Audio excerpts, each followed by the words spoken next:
مفتی طارق مسعود کے بیانات کے لیے مفتی صاحب کے آفیشیل چینل مفتی طارق مسعود سپیچز کو سبسکرائب کریں۔ اچھا، بعض اماموں نے ایک اور کام شروع کیا ہے، اس پہ کلپ بنا لیا کریں، اچھے اچھے ٹاپک ہیں یہ۔ میں دیکھ رہا ہوں تو ہمارے چینل سے کوئی ڈھنگ کا کلپ نہیں آ رہا ہوتا، دوسرے دن نکال کے چلا رہے ہوتے ہیں۔ ایک اور اہم چیز ہے یہ ائمہ کرام کے سمجھنے کی۔ بعض امام یہ کرتے ہیں کہ پورے سال نماز میں اپنا قرآن دہراتے ہیں، یہ بھی غلط ہے۔ آپ اپنا قرآن الگ سے دہرا لو۔ کہتے ہیں ہم فجر میں شروع کریں گے الحمد سے لے کے پھر الف لام میم اور پھر پورا پڑھتے وہ کہتے ہیں پورے سال میں ہمارا نمازوں میں قرآن ختم ہو گیا۔ بھائی آپ پبلک کو اس کے لیے تختہ مشق نہ بنائیں، پبلک کو سنت قرات جو عام معمول ہے نبی صلی اللہ علیہ وسلم کا، جس کی صحابہ اور احادیث سے تاکید ہے۔ اجتماعی نظم میں اپنا نہ دیکھیں کہ میں نے اپنا قرآن دہرانا ہے۔ اجتماعی نظم میں آپ نے پبلک کی رعایت کرنی ہے، اور پبلک کی رعایت سنت قرات میں ہے۔ فجر میں طوال مفصل یہ سنت ہے، سورہ حجرات سے لے کے سورہ بروج تک، اور پھر ظہر میں بھی طوال مفصل، اور مغرب میں قصار مفصل یعنی سورہ بینہ سے لے کے سورہ ناس تک یہ صورتیں پڑھیں، اور عصر اور عشاء میں اوساط مفصل یعنی سورہ بروج سے لے کے سورہ بینہ تک۔ علماء کو پتہ ہے اس کی کیا تفصیل ہے، تو ایک بیلنس نماز ہوگی۔ اب مثال کے طور پر امام کہتا ہے کہ فجر میں ایکچولی مجھے تھکاوٹ بہت ہوتی ہے اور میں رات کو سوتا نہیں ہوں اور نائٹ ڈیوٹی ہے وغیرہ وغیرہ۔ کوئی کہیں پڑھانے جاتے ہیں مدرسے میں، کوئی نائٹ ڈیوٹی، کوئی چوکیداری ہو سکتی ہے، بعض دفعہ ہوتا ہے امام ہوتا ہے چوکیدار بھی ہوتا ہے، تو نائٹ ڈیوٹی ہے، کوئی بھی وجہ ہو، یا مجھے نیند نہیں آتی رات کو، تو فجر میں میں پڑھاؤں گا انا اعطیناک الکوثر، اور دوسری رکعت میں قل ھو اللہ احد، یہ پڑھایا کروں گا میں۔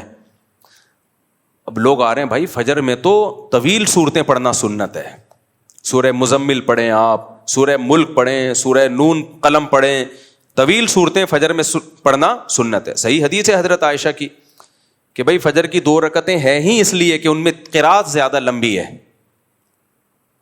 قرات اس میں کیا ہے؟ لمبی قرات کا حکم ہے۔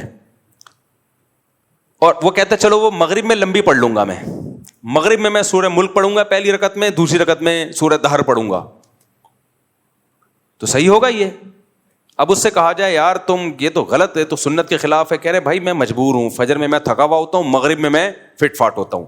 بھائی یہ آپ کا ہیڈ ایک ہے، آپ امام مت چھوڑ دیں۔ پھر اجتماعی نظم میں سب کو لے کے چلنا پڑے گا، پبلک کی رعایت کرنی پڑے گی آپ کو۔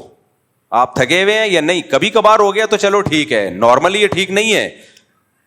نارملی بھائی آپ فجر میں طوال مفصل لمبی قرات کریں گے، آپ مغرب میں آپ کیا کریں گے؟ مختصر قرات کریں گے، ظہر میں بھی لمبی قرات کریں گے آپ۔ کبھی کبھار ہوتا ہے تو چلو ٹھیک ہے۔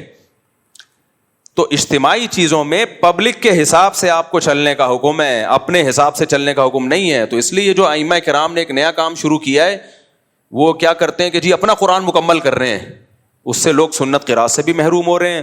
اس سے جو نماز مختصر ہونی چاہیے وہ بعض دفعہ لمبی ہو رہی ہوتی ہے، جو لمبی ہونی چاہیے وہ مختصر ہو رہی ہوتی ہے۔ امام صاحب بعض دفعہ اٹک بھی رہے ہوتے ہیں، پیچھے سے لوگ لقمے دے رہے ہوتے ہیں، بھائی کیا کر رہے ہو یار تم۔ اب دیکھو مسجد میں جب تراویح کی نماز ہو رہی ہو، مسجد میں تراویح کی نماز، تو تراویح کی نماز میں کیا ہے؟ پورا مہینہ میں قرآن ختم کیا جائے تاکہ بیلنس رکعتیں ہوں، تمام قسم کی پبلک پڑھ سکے۔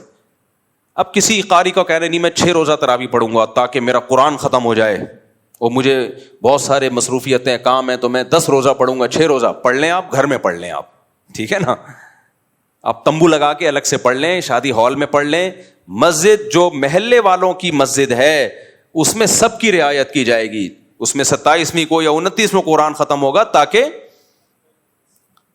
سب لوگوں کا۔ اب اس میں بھی بعض امام یہ کر رہے ہوتے ہیں کہ جی ہماری مسجد میں 6 روزہ ہوگی، 10 روزہ ہوگی۔ بھائی یہ آپ اپنے گھر میں کرو، کیونکہ باقی لوگوں نے جو تراویح پڑھنی ہے وہ پھر قرآن سے محروم ہو جائیں گے۔ ہر آدمی کے تپڑ نہیں ہے وہ 10 روزہ تراویح پڑھے یا 6 روزہ تراویح پڑھے، اس کی ٹانگیں جواب دے جاتی ہیں، وہ پھر قرآن سے محروم ہو جاتا ہے۔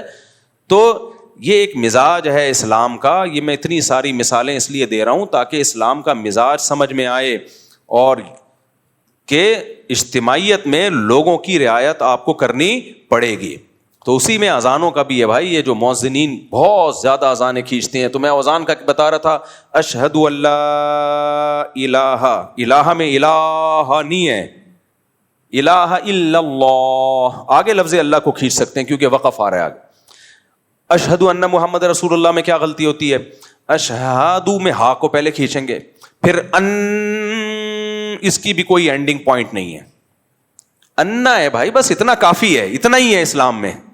انا نہیں ہے، پھر ان بھی گھمائے گا، بہت اونچا نیچا کرے گا اس کو. انا بس. پھر آگے محمدن، محمد میں میم پہ تشبیہ ہے. تو اب یہ نہیں کہ محمد، یہ کس اصول کے تحت؟ تو مؤذنین کہتے ہیں بھائی اذان کے کوئی اصول نہیں ہوتے، جس طرح سے خوبصورت بن رہی ہے بناؤ. نا نا نا نا نا، یہ تو پھر کوئی اور کسی اور طرح سے اس میں چاشنی ڈالنے کی کوشش کرے گا، کوئی اور طریقے سے. اذان عربی زبان میں ہے، تو جو کلام جس زبان میں ہوتا ہے اسی کے قواعد اور ضابطوں کا اس میں خیال کرنا پڑتا ہے. سمجھ رہے ہو کہ نہیں سمجھ رہے؟ انگلش میں جو لفظ جیسا انگریز پڑھتے ہیں ویسا ہی ہے. آپ کہہ سکتے ہو آج کل کے عرب تو ایسے ہی اذانیں دے رہے ہیں، تو عربی آج کی زبان نہیں ہے، 1400 سال پرانی زبان ہے. تو جو علم لغت کے ماہر لوگ ہیں انہوں نے جو گرامر مرتب کی ہے وہ آج کے عربوں کو دیکھ کے نہیں کی ہے، وہ 1400 سال پہلے کی عربی زبان کو دیکھ کے کی. آج کے عرب بھی اس اصول کے پابند ہیں، اگر وہ اس پہ غلطی کر رہے ہیں تو ان کا قول حجت نہیں ہے. ایسے تو مصر کے عربی جو ہے وہ اللہ اکبر کو اللہ اچبر بولتے ہیں، میں نے خود سنا ہے اور بارہا سنا ہے. مصر کے جو عربی آتے ہیں نا حج کرنے کے لیے، عمرہ کرنے کے لیے، تو میں نے بہت دفعہ میں سنا ہے اللہ اچبر. اب آپ کہو کیونکہ وہ بھی تو عرب ہیں، تو بھائی وہ عرب ہیں لیکن آج ان کے لب و لہجے سعودیہ والوں کے بھی چینج ہو چکے ہیں، مصر والوں کے بھی چینج ہو چکے ہیں، مسقط والوں کے بھی چینج ہو چکے ہیں. تو وہ بھی پابند ہیں کہ جب قرآن اور سنت والی عربی بولیں گے تو وہ ان اصول اور ضابطوں کے پابند ہوں گے، ان اصول اور ضابطوں کے وہ پابند ہوں گے. تو اشہد ان کھینچتے چلے جاتے ہیں، محمد کوئی اینڈ نہیں ہے، وہی اپنے لنگس کی طاقت بتا رہا ہوتا ہے. پھر رسول اللہ میں رسول اللہ، ایسے یہ رسول کو کوئی مد نہیں ہے، اس پہ کس بیس پہ کھینچ رہے ہو آپ؟ گو کہ کچھ علماء نے فتویٰ دیا ہے کہ جائز ہے اور دلیل نکالی ہے کہیں سے قاریوں کے کلام سے کہ یہ مد تعظیمی ہے، لیکن کہیں ہمیں ملتا نہیں ہے. یہ بہت کمزور قول ہے، اور مان لو یہ صحیح قول ہے، اس کی انتہا کیا ہے بس یہ بتا دو آپ، اس کو ضبط کیسے کریں گے؟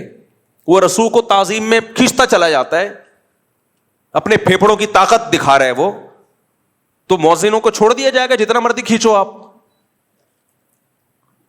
تو رسول اللہ کھینچتے چلے جائیں. پھر حی علی الصلاۃ میں حی پہلے اس کو کھینچتے ہیں، یہ بھی جائز نہیں ہے بھائی. حی کیوں؟ حیا ہے، حیا عربی میں لفظ کیا ہے؟ جب کسی کو بلایا جاتا ہے حیا، حیا نہیں ہے، یہاں کوئی تک ہی نہیں بنتا مد کا. پھر علی الصلاۃ کو علی الصلاۃ پڑھیں گے. تو عجیب ہی اذانوں میں اس کو تو فوکس کیا جا رہا ہے کہ کس مؤذن کی اذان خوبصورت ہے. جنہوں نے اذان سکھانے کے ادارے کھولے ہیں وہ بھی خوبصورتی کو تو فوکس کر رہے ہیں، قواعد اور ضوابط کو بالکل بھی فوکس نہیں کر رہے. اس کا نقصان کیا ہے کہ مؤذن کو جب کھڑا کر دو آپ مائک کے سامنے تو وہ جانے اور اس کا مائک جانے اور اس کے پھیپھڑوں کی طاقت جانے. تو ایک دو دفعہ تو اذان بہت اچھی لگتی ہے، یار مسجد میں بڑی پیاری اذان ہو رہی ہے، 2-4 دفعہ کے بعد لوگ پھر احترام کرنا چھوڑ دیتے ہیں. لوگ کہتے ہیں بھائی بہت لمبی اذان ہوتی ہے کہ نہیں ہوتا احترام انسان سے، اور پھر کوئی احترام نہ کرے تو اس کو منع کیا جائے کہ یار احترام کرو. تو کون سا فرض ہے احترام کرنا؟ وہ فتوے دینے پہ آ جاتا ہے. فرض واجب نہیں ہے لیکن شاعر اسلام تو ہے نا اذان، اس کی ایک بہت بڑی ویلیو ہے اذان کی. اور پھر دوسری بات یہ شروع کر دیتے ہیں کہ جو نہیں کر رہے ہوتے پھر وہ جب احترام، تو بھائی اتنا لمبا احترام کرے کون یار، یہ تو بہت لمبی اذان کھینچتے ہیں. یہ جب ان کو سمجھایا جائے، ہاں پھر لوگ کچھ فتویٰ لگا دیتے ہیں. وہ کہتے ہیں یار اذان تو مختصر دلواؤ، تو کہتے ہیں لو تمہیں اللہ کے نام سے نفرت ہے. تو بھائی یہ شریعت کا آپ یوز کیا کر رہے ہو؟ غلط یوز. میں جہاں پہلے رہا کرتا تھا میں خود بہت لمبی اذان دیتا تھا، پھر مجھے تنبیہ کی مفتی رشید احمد صاحب نے، تو میں نے وہ چھوڑ دی لمبی اذانیں. تو وہاں بھی یہی تھا، میں اذان دیتا تھا، لوگ بڑی تعریف کرتے تھے، بہت کھینچتا تھا میں، بہت لنگس کی طاقت پوری لگا کے نا اتنا لمبی اذان. تو ایک دو دفعہ میں تو بڑی پسند آئی. پھر مجھے یاد ہے کچھ لڑکے بیٹھے ہوئے تھے، کہنے لگے یار ہم لوگ بدماش لوگ ہیں اور اوٹ پٹانگ باتیں کر رہے ہوتے ہیں، آپ کی اذان اتنی لمبی ہوتی ہے, ہم چاہتے ہیں اذان کا احترام کریں, یار تھوڑا مختصر کر دیا کرو. اب دیکھنا لوگ اس پہ کہیں گے اچھا یہ جو لونڈے لپاڑے ہیں ان کی رعایت میں مختصر اذانیں ہو رہی ہیں. نہ, ان لونڈے لپاڑوں میں بھی اتنی فہم ہے کہ اذان کا ہم کیا کریں, احترام. تو ان کے اندر یہ احترام رہنے دو, یہ احترام ان سے لونڈا لپاڑا پن بھی چھڑوا دے گا, لیکن احترام ہی شارٹ ہو گیا تو یہ نہیں ہوگا. تو اس لیے